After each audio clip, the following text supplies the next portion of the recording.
"No," he responded.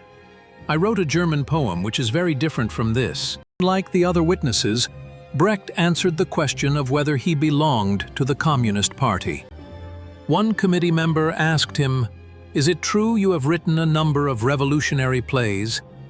Brecht had written many plays with overt communist messages, but he responded, "I have written a number of poems and songs and plays in the fight against Hitler, and of course they can be considered, therefore, as revolutionary, because I, of course, was for the overthrow of that government."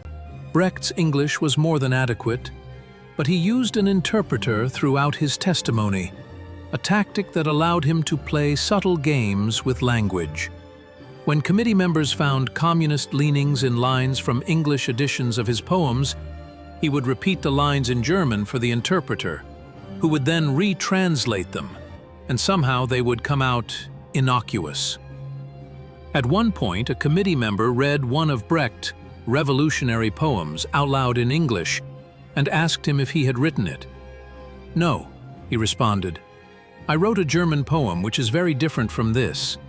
The author's elusive answers baffled the committee members, but his politeness and the way he yielded to their authority made it impossible for them to get angry with him. After only an hour of questioning, the committee members had had enough. "Thank you very much," said the chairman.